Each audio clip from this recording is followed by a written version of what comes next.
Good morning, Hilary Swift. Welcome on VH Berries. Hello, thank you for having me. I am very grateful. At the genesis of Hilary Swift, there is a short film called Black Sheep. There is a short film called Black Sheep. Did you watch some of that? Absolutely, I saw that before turning your career into photojournalism, you directed and produced numerous short films such as Black Sheep, Houseless in Ojai, and also Jesus Burgers. Yeah, those were actually projects I worked on in college, and I the Black Sheep I really worked on mostly with my friend Sarah Borscheid, and she did a lot. She did all of the editing for that, and some of the directing as well. But yeah, those were the projects where I learned how to do more long form storytelling. I can't believe you found those. That's hilarious. Thank you for bringing that up. Gosh, yeah. Black Sheep was a project about this woman who lived out in Slab City in California. It's this kind of like anarchist commune. And she had her children taken away from her when they were quite small. And it was about the relationship that she had with her husband, or has with her husband, and kind of feeling like she's stuck in this place until her children come home. Her name's Mariah, and she's an incredibly kind woman. And me and my friend Sarah Borscheid just wanted to examine on what it felt like to be stuck waiting for something that might never happen, and kind of grappling with things that you've done wrong, and hoping that you can prove that you've turned over a new leaf, so to speak. Which is, I think, a theme that I had a lot of in my earlier days of working. Yeah, I think in the work that I started doing when I was in college, there were a lot of these themes of somebody who had done something wrong in their past and trying to then work through what they had done wrong and create a better life for themselves, like both in Black Sheep and in the Houseless and Ojai project, and to an extent Jesus Burgers, which is about something entirely different. There were a lot of these themes, and I think that came up because that was something that I was working on in my life at that time. Now that I'm talking about that, I'm kind of realizing that, I was coming from this school in Iowa where my life had fallen apart, and I didn't like who I was. And I thought that I had this opportunity to kind of like remake myself and remake my life. And I guess that kind of came through in the projects I was attracted to. And to be honest, right from the very start with Sarah Burche that you just mentioned, you already had this passion for traveling and moving from states to states, even abroad. Yes, yeah, I moved around a lot in my early 20s. Like a lot. And I've tried to move around as much as I can in my later 20s where I'm at now. Yeah, I mean, when Instagram first became a thing, my little like handle, like my like bio on Instagram was like moves around a lot. 'Cause I just liked going different places, and I've been lucky enough to travel a lot, outside of the US and get some work outside of the US, which is challenging, and there, takes a lot of work pitching stories to be able to do that, and building up years of trust with editors to have them believe in you doing that. At least the route that I went. There are other ways to skin a cat, as you could say, and some people decide to move to foreign countries that they're really passionate about. For me, what worked was what does work for me is just having these great relationships with my editors and pitching a story in a specific place. Typically it's something that I'm quite interested in. Like I did a story about women's ice hockey team in India. And because did you know that there is a women's ice hockey team in India?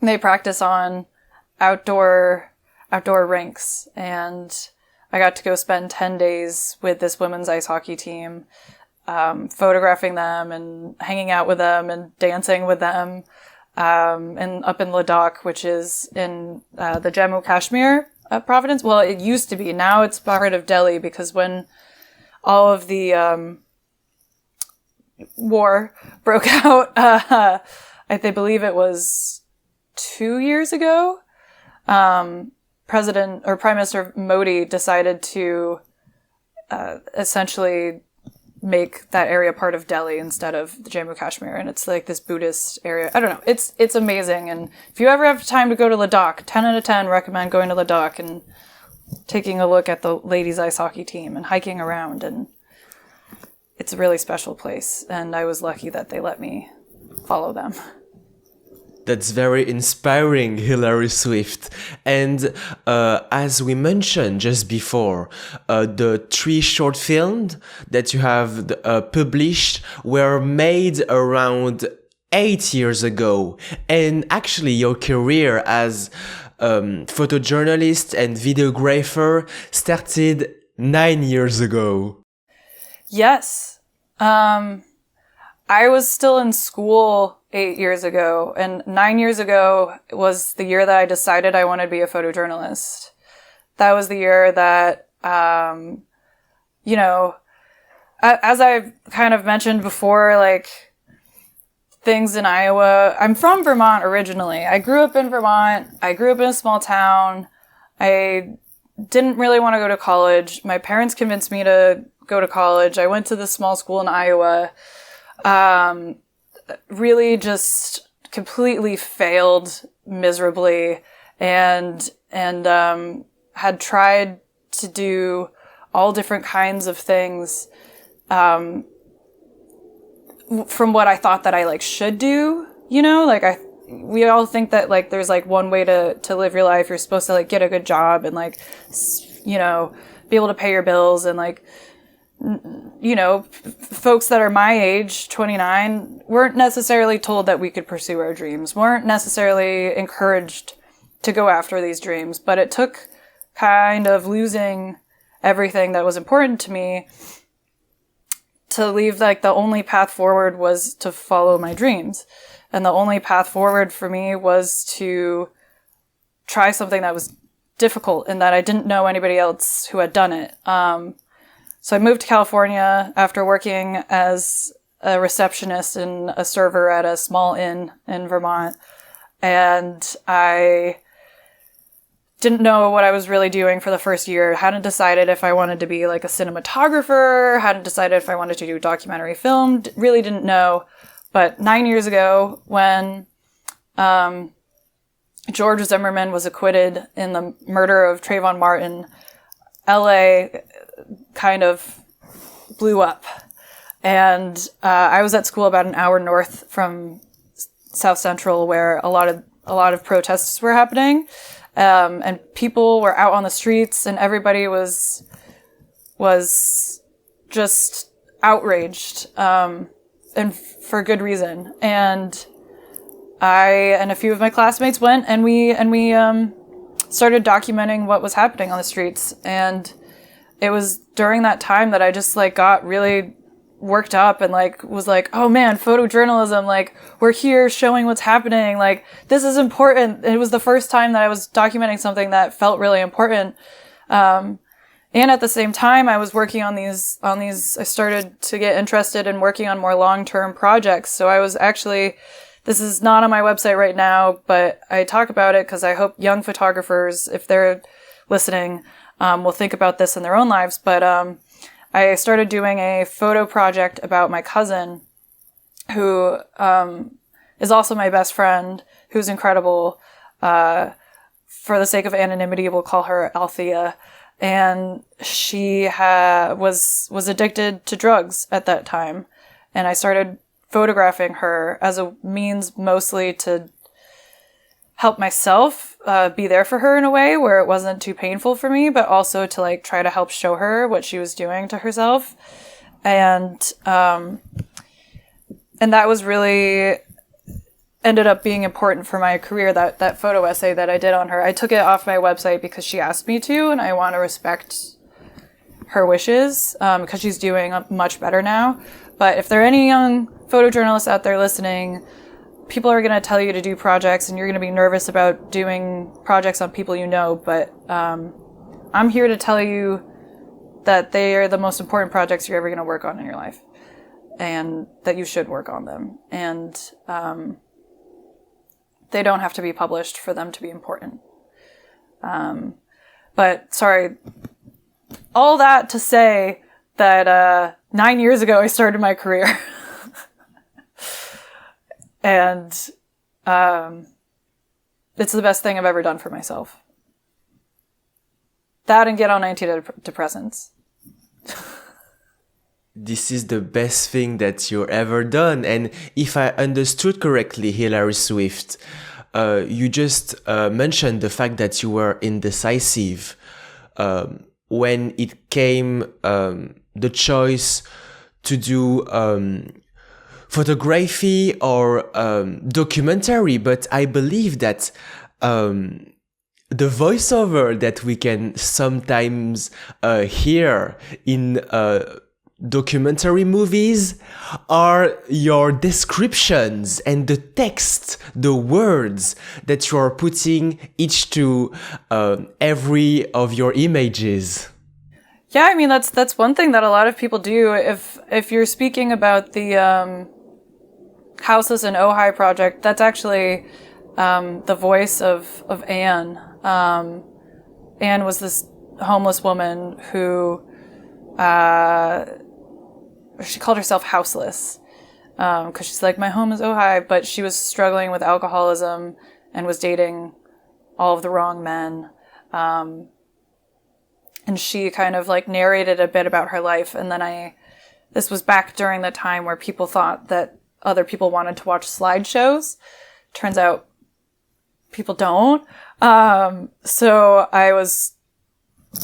you can hear her voice speaking over the images in the piece, which I still think is a wonderful storytelling tool. I think that's a great tool for people to use, especially as you're learning how to edit, because editing sound is very fun. Maybe you have experience in this yourself, Victor, but yeah, I think that's a really nice tool to have in your toolbox, is doing that. And it certainly helped me learn how to conduct interviews and all that. That's right, because Hilary Swift, above everything, I believe, your main interest is into people and human and their emotions, because you are always capturing on a daily basis very hard moments. There have certainly been some hard moments. Some incredibly heartbreaking, horrible moments that I've had to photograph.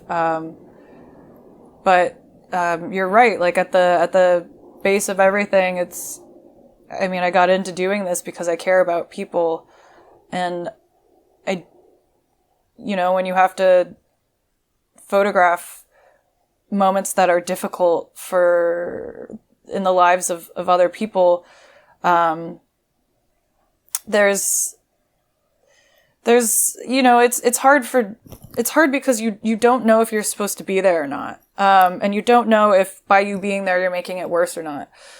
And sometimes I would argue that photographers can make the situation a lot worse for somebody who's going, like the example that's coming to my head right now is after the Pulse nightclub shooting, in 2016, where 50 people were killed at a gay nightclub. I stayed there for 2 weeks after, and there were moments where I was disgusted with how some of my colleagues were acting, in terms of like, you know, this is people going through trauma, and we don't want to be re-traumatizing individuals who are already experiencing enough, which means that like frequently sometimes people will just crowd around someone if they're showing any emotion, and that's not what we want to do.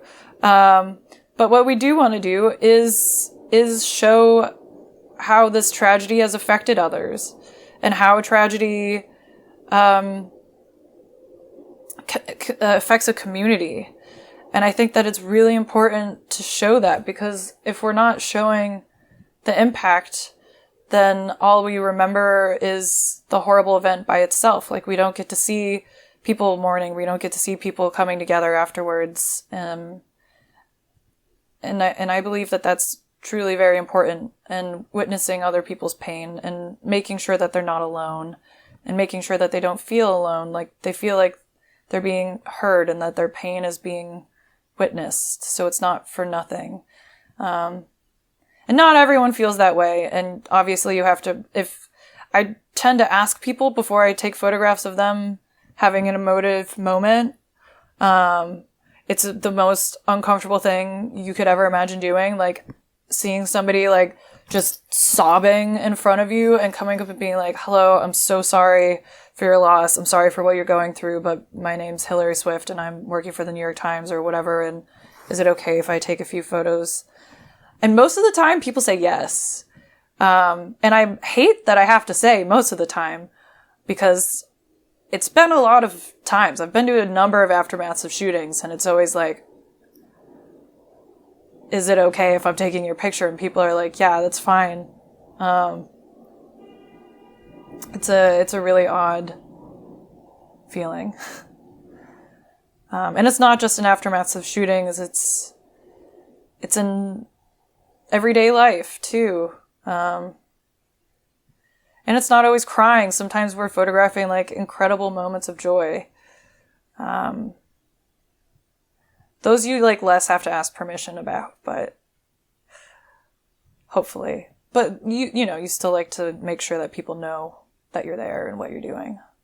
Hilary Swift is a human after all, a person photographing other people. How do you distance yourself sometimes from these traumatic events that you just mentioned? Because otherwise it can, for example, weeks after weeks affect you. It does affect me. There are people in my job who it affects less, but I've just kind of owned it. I have just been like, listen, I'm going to get affected by this. You protect yourself up to a certain point, because it is a lot of secondary trauma. Like, you are exposing yourself to some of the worst things. And I only report in I mostly report in America. Like, I have friends who report in Afghanistan and in Yemen and like all over the world, Venezuela, and are witness to like some of the most horrific events you can imagine. And I think that it affects them too. But it affects us all to different degrees. And like after I photographed in Orlando after the Pulse nightclubs, I started having panic attacks again after I left, like a week or two after I left. 'Cause I used to have them when I was little, and they still come up every now and again. But, you just have to be like, well, that was really sad, but I'm glad that I was there, and I'm glad that I helped at least one person, because hopefully you'll help at least one person. And I mean, I go to therapy. I recommend everyone goes to therapy.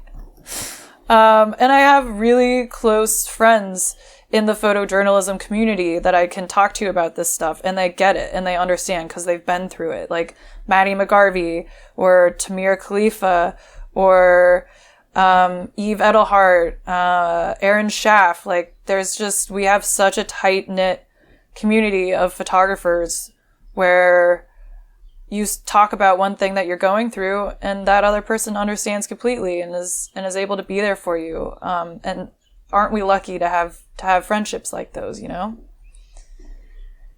and relationships like that? Because it's hard, and working in this industry is hard too, because a lot of people don't understand the kind of lifestyle that you have to live for a lot of this. It's a lot of moving around. It's a lot of like being available to cancel all of your plans on like a last minute thing. Like, try dating a photojournalist. You realize very quickly that it's a bit of a chaotic way to live. But again, no other way. I wouldn't want to live any other way. At least for now. Maybe different in like 10 years, but for now, I'm quite happy. For now, Hilary Swift, you are quite happy. And concerning those reporter stories, to name a few of them, there is Thomas, which was a fire, overdoses during COVID, and on the other hand, there are some portrait projects, especially one that you are focused right now, which is related to 9/11 related illnesses. Can you tell us a little bit more about it? Yeah, absolutely. I would love to. Thank you. Thank you for bringing that up. So there are 9/11 related, after 9/11, there was this toxic, cloud. Once the first building collapsed, and then again when the second building collapsed. And the toxic cloud of dust, it spread out for many, many miles. And also there was like the pile down in downtown Lower Manhattan. There was this pile of just toxic chemicals and toxic fumes, and thousands of first responders and thousands of residents or people, office workers, were all exposed to the toxic cloud and then to the pile. And I mean, we're talking like asbestos, we're talking jet fuel, we're talking like every imaginable like cancerous thing you could put into the environment from a plane crashing into a building. So in the wake of 9/11, people didn't really think about it at first. And like the EPA had told everybody that it was safe to go down to Lower Manhattan, even though it was not. And, let's see, I think it was about 4 years later, people started dying. In like 2005, people started dying. And there was one detective, James Zadroga, who, when they did an autopsy on his body, they found that it was just like full of debris from the buildings. And there was even a study done on infants that were born in that area, and they looked at like their dentistry, and they found bits of debris in baby teeth, which is wild. So for the 20-year anniversary of 9/11, I sought out to shine a light on these people who are still dealing with the aftermath of 9/11 every single day. Like, it's easy for us who weren't living in New York City to kind of forget about it. And I was 8 when 9/11 happened, so I was pretty young. But it's easy for us to forget about. I mean, there's still the war, but we don't remember that there was an actual terrorist attack on our country. So I met with 23 different people that I found with help through various organizations like Barish and McGarry, the Feel Good Foundation, and Mount Sinai.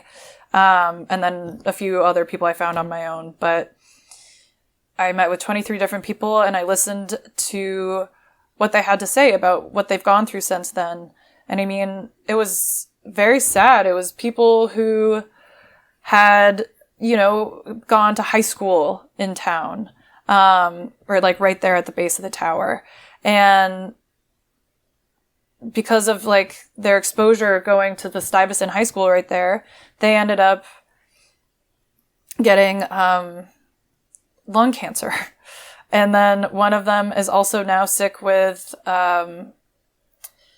Parkinson's disease. Sorry that it took me a second there, but he has Parkinson's disease, which they haven't been able to directly tie to the attacks, but is related.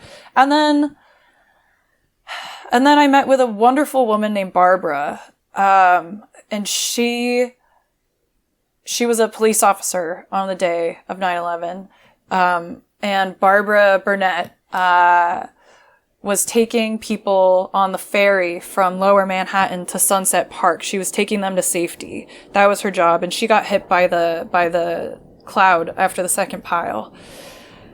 And Barbara, she delivered a baby that day. She wound up then working on the pile in the morgue,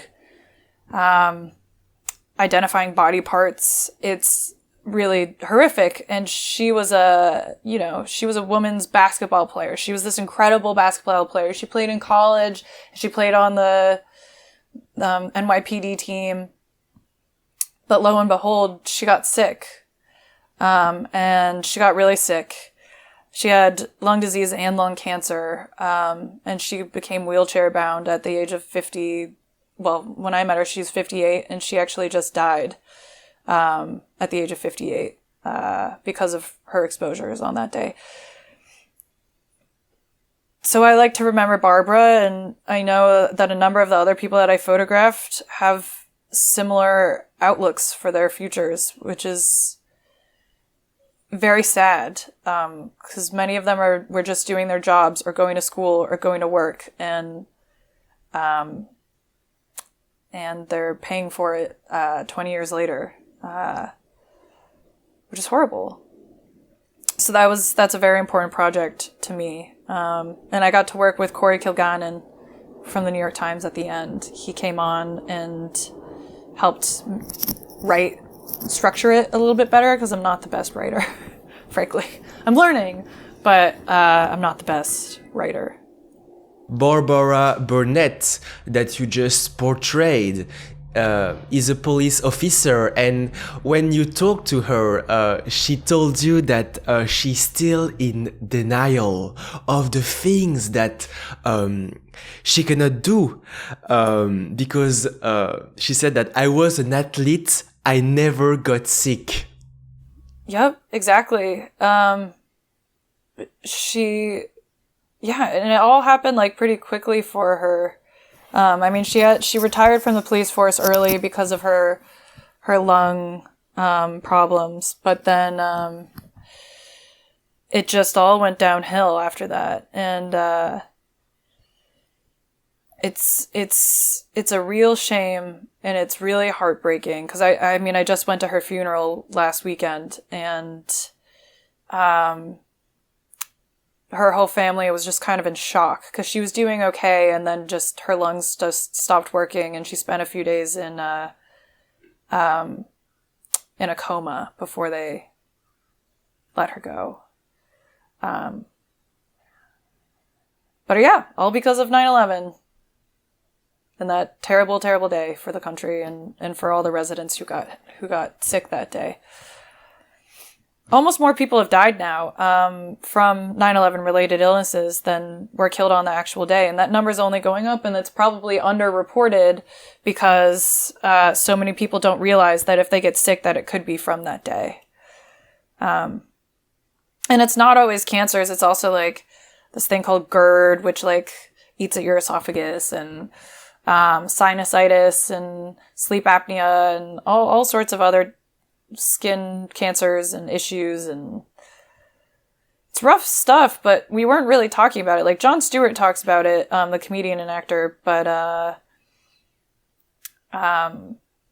lot of other people just aren't even aware that it's happening. So I wanted to make sure that they knew. Hilary Swift, this project called 9/11 Related Illnesses took you and your focus from the last summers. What are the current projects as the day of today in which you're involved in? Well, as of today, so I've kind of wrapped up the 9/11 related illness project. as of today, I'm working on, I don't want to speak too much about it, but I'm working about on a story in the West, out West in the Western part of America, kind of about successionist movements. But I don't want to talk too much about it because I already got scooped. So I don't want to get scooped by anyone else. So I'm not going to talk too much about that. But then I'm also working on a story in Canada about curling. And I don't want to say too much about that one either because I don't want to get scooped. But you can look for it in February in the New York Times in the science section. Believe it or not the sports section, the science section. That's very inspiring because through your work, Hilary Swift, you are taking your time to rethink about all the events and bring a fresh and new perspective. So by taking the time, you are doing the work correctly. I'm trying. I mean, gosh, it takes me so long to like write stories and to do stories and to produce them. I'm not very confident, and it just takes me a little bit longer to do them. And a lot of encouragement from my incredible editor and mentor, Becky Leibowitz-Hanger. She's who first convinced me that I could do a story. And she always pushes me to be a better journalist and a better photographer and a better person. And shout out to Becky because she's the best. And yeah, I mean, like, and last summer I did a story about the opioid epidemic and how the numbers are up right now because of COVID and people are stuck inside their houses. And the reason that I wrote most of that was because of Becky. So, but it took me 2.5 months to do that. And it would take like a season reporter like 2.5 days, but it took me 2.5 months. But I want to make sure that I'm doing it right. And I want to make sure that I'm taking the time. And I want to make sure that I'm not coming from a place of like, as like a voyeur. I want to know what it's actually like inside the community and be able to be writing from a place that's, although I am an outsider, that doesn't feel like I'm an outsider, which is why I pick stories that I often feel connected to. Like, my brother's a firefighter in New York City. That's why I felt a little connected to the 9/11 story, even though I was young, was that my brother's a firefighter. And, I think that's kind of self-explanatory. And as I mentioned before, my best friend was dealing with a horrible drug addiction for a number of years. And so when more people were dying, that felt connected to me. I felt like that was affecting my everyday life. Like, I had a few friends who died in 2020 from overdoses. So I picked stories that I feel like I can talk about. So the stories coming up, I feel like I can talk about, but not here. Not now. Wait until they come out. Have me back.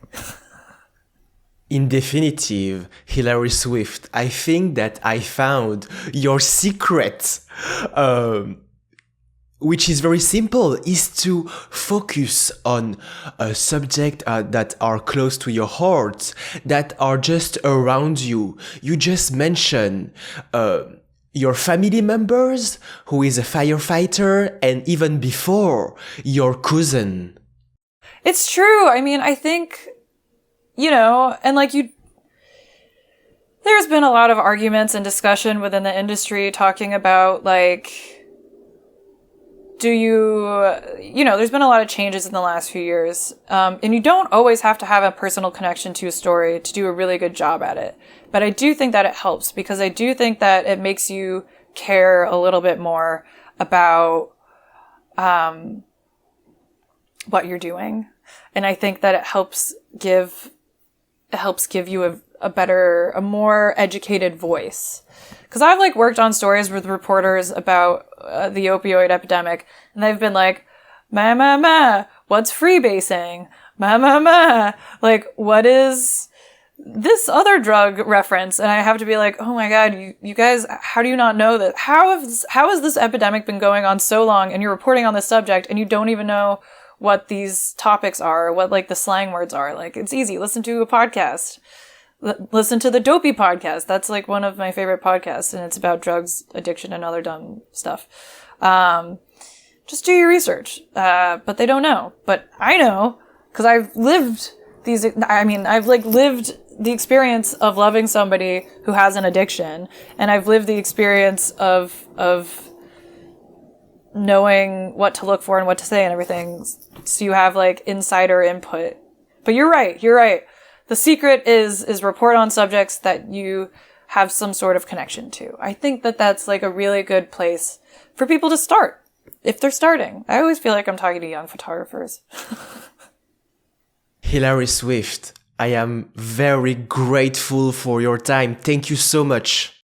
No, thank you for having me. This was very fun. I really appreciate it.